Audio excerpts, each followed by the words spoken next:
We make a face. Here we are. Whoa. Hey everybody. Hi everybody. Happy Sunday. Happy Sunday. Happy Sunday on a choke day. It's my student day choke day. Alright. Tell them bye. Bye. And I choked Say it. bye. Bye.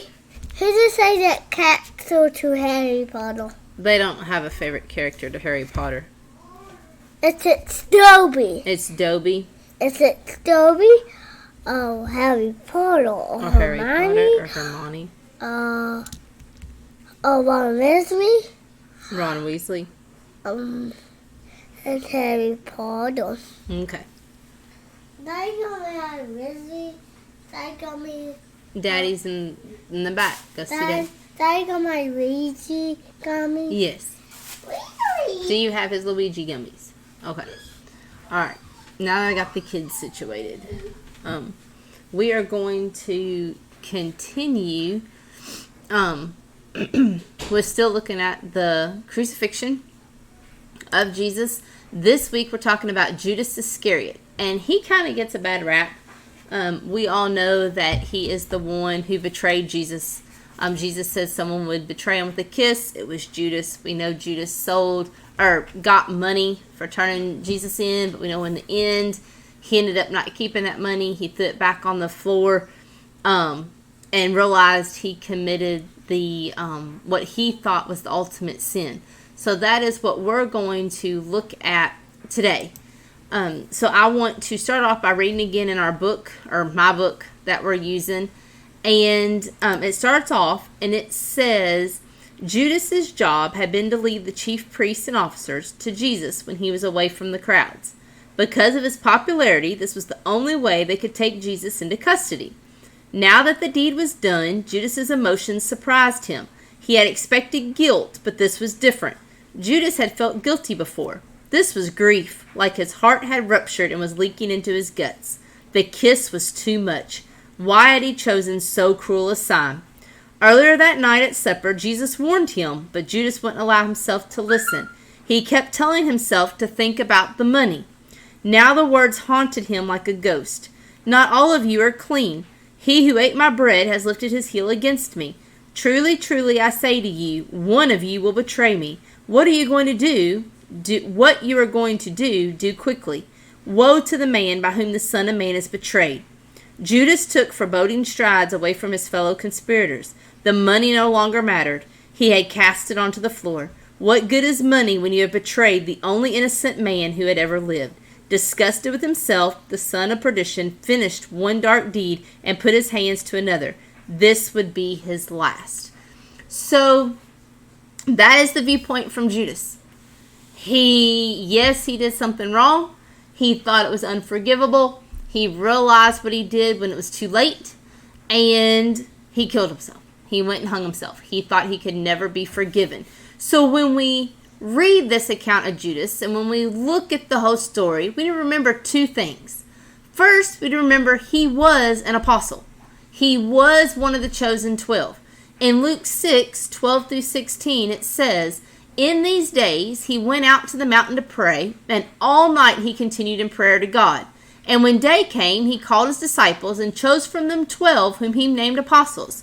Simon, whom he named Peter, and Andrew his brother, and James and John, and Philip and Bartholomew, and Matthew and Thomas, and James the son of Alphaeus, and Simon who is called the Zealot, and Judas the son of James, and Judas Iscariot who became a traitor. We see in these verses, Jesus chose Judas.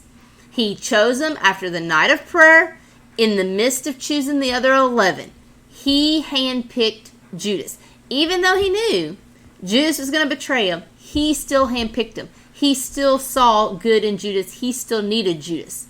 The second thing we need to remember is Judas was not a traitor from the beginning. He did not start off wrong, did not come into this thing as a bad person. It evolved over time. He followed Jesus, and he did what he was supposed to do. But Judas let sin come into his life and take over, and he ended up being the disciple who betrayed Jesus. I want to take a few minutes and look at some people in the Bible who let sin creep into their lives and then sin fully took over. We're going to start with Eve in Genesis 3, 1 through 12. It says, we see, there's the account of Eve in Genesis chapter 3. At first, she only listened to the serpent. She only listened to what he had to say. She didn't touch the fruit. She just talked. Then she gave in a little bit more and she believed him. Then she sees the fruit. Once she sees it, she desired it. Once she desired it, she took it. Once she took it, she ate it. Once she ate it, she gave the fruit to Adam, who then ate the fruit as well. In all this process, Eve did not consider where the words of the serpent might lead. She did not consider the weight of her sin, what she was about to do. Just like Judas. When Judas was offered that money, he did not truly sit down and consider what was at stake, what he was doing. In Genesis 37, Joseph's brothers, we see in this chapter, and we know in the other chapters leading up to this, Joseph's brothers hated him. They hated him. And they hated him because they were jealous. Joseph was a favorite, and they were jealous. They ended up selling Joseph into slavery. After they sold him into slavery, that's when the lying had to happen. They took his coat, killed a goat, put the goat's blood on it. They had to lie to their father that Joseph was dead.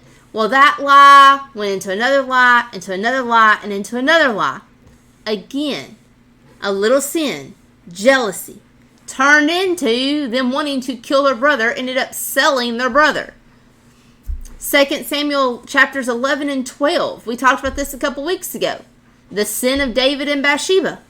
David's downfall began with a lustful glance from a rooftop. It ended in adultery and murder. Again, the little sin, the lust, but acting on that lust, he ended up being in adultery and murder. There are several other examples we could look at in the Bible where sin caused major trouble. So that is why we are warned, we are told we should always take sin seriously. You know, we talk about, it's just a little lie. This little lie, or it's not the full-fledged sin. It's just one drink. It's not the whole bottle. It's just one cigarette. It's just a one night stand. It's just one time because I'm mad at my husband. Or it's just one physical altercation because I lost my anger. I mean, the list could go on and on and on. But does it typically stop at that one? No, typically it leads to another and another and another. And we have to be careful of that. Some people think that Judas was jealous and that it was the jealousy that led him to betraying that led Judas to betraying Jesus. I can kind of see this. And the way the book describes it says Judas, we know, was not in Jesus' inner circle. We know that his inner circle was Peter, James, and John. Those were the three that were always with Jesus. Judas was not allowed to go with Jesus to Jairus' house. He was not allowed to go to the Mount of Transfiguration. He was not invited to the Garden of Gethsemane. He went anyway, but he was not invited. But Peter, James, and John were at all three of those. Jesus was closer to Peter, not saying he showed favoritism, but just being closer. And looking at just those three accounts, how do you think that made Judas feel? If you were Judas and you see Peter, James, and John got to go to Jairus' house, got to go to the Mount Transfiguration, was in the Garden of Gethsemane with Jesus, and you were told no. Now, he wasn't the only one who was told no. There's 12 of them. Only 3 went. I get that. But how does that make you feel? How does that make you feel when you're with your coworkers, with your family, with your friends, with your neighbors, with whatever, and you're the only one that's not invited?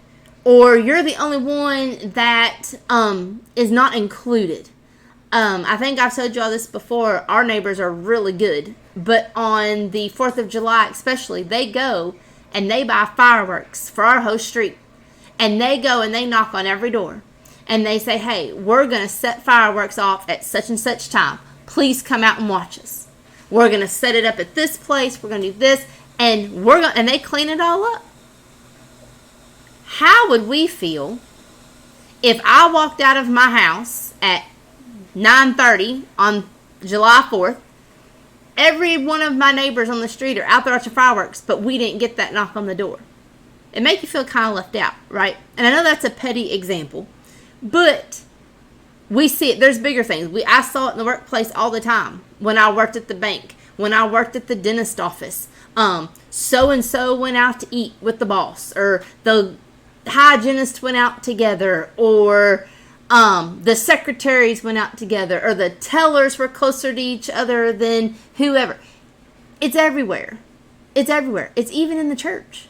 And we've got to be careful. And we have to be careful that we don't get jealous. So we think of Judas.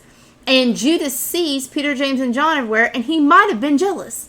He might have been a little bit jealous and kind of felt a little left out. And we go to look in Luke 22, 3-6, and we see what happens.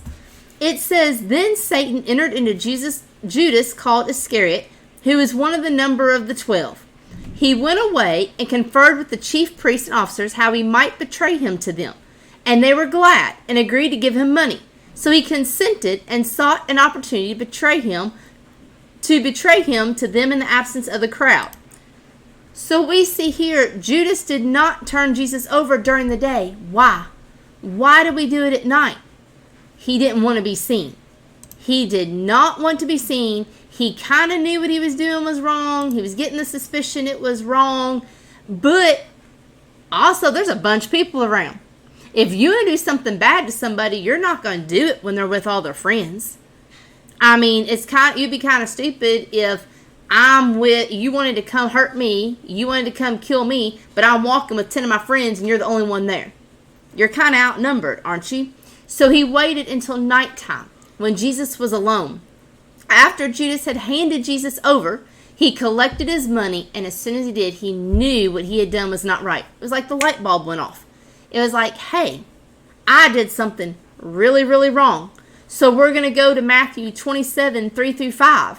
And it says, then when Judas, his betrayer, saw that Jesus was condemned, he changed his mind and brought back the 30 pieces of silver to the chief priests and the elders, saying, I have sinned by betraying innocent blood. They said, what is that to us? See to it yourself. And throwing down the pieces of silver into the temple, he departed and went and hanged himself. So we see Judas knew he was wrong. 30 pieces of silver didn't seem glorious anymore. It wasn't all that it was cracked up to be. So he gave it back. And man, what do you want us to do with it? We've got Jesus. You handed him to us. You did it. It's your money. If you want to lose it, you can lose it. It don't matter. And Judas could not live with that. He could not live with that. He went and hung himself. The symbol of hanging himself is he quit. He quit. He thought he had committed the ultimate sin, the sin that he could not be forgiven for. He didn't ask for forgiveness. He gave up. He decided that no one could help him. He wasn't worth anything. Jesus would never forgive him. So he took matters into his own hands and hung himself. Why? Why did Judas quit? Why didn't Judas? He's one of the 12 chosen apostles. Why didn't he ask for forgiveness? He lost hope. We see it all the time, don't we? People quit all the time. We quit jobs because there's no hope for a promotion. We're just stuck in a rut. We're going to be here forever, right? We quit our marriages because there's no hope for peace or companionship. We quit friendships because there's no hope for reconciliation. We can never forgive them for what they've done to us. We quit church, don't we? Because there's no hope for true worship. There's no hope for service. There's no hope for sound doctrine. And listen, a lot of people quit church for a lot of other reasons. So-and-so don't like me. So-and-so attends there. So-and-so, whatever. They looked at me wrong, or they made me mad the other day, so I don't want to go back to church. We quit the Lord, don't we? Sometimes we're like Judas, and we feel that we have no hope for redemption, that we've done something so terribly wrong, that our life is so messed up, that we have just done the unforgivable, that instead of turning our life around or trying to go back, asking for forgiveness, we just give up.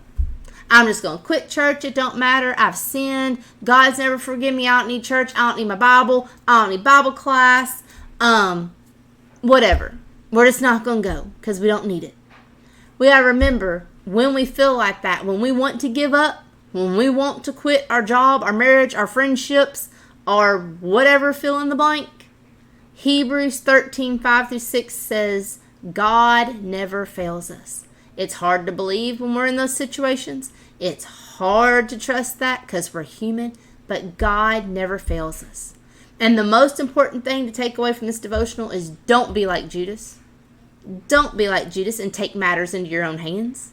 Sins can be forgiven, and they are forgiven if you are a Christian and ask for forgiveness and change your way of life. If you are truly sincere and you truly ask for forgiveness and you change and you repent and you basically, I keep saying change. You change your life. You turn from that. Jesus is there. Hebrew tells us he never fails us. He's there. He's a forgiving God. We've talked about it several times. His love endures forever. He loves us instead of giving up. And when I did this devotional, and I will end with this, when I did this devotional with my teenagers, or with the teenagers, we talked about suicide. And how many times do you hear, now I have not witnessed this personally, but I have heard friends of people who've had family members or friends or whoever that have committed suicide. The number one thing is, nobody cares about me. Nobody will care if I'm missing. Nobody will care if I'm gone. Nobody will notice that I didn't show up to work. No, I mean nothing to nobody. They feel left out. They feel like they are alone.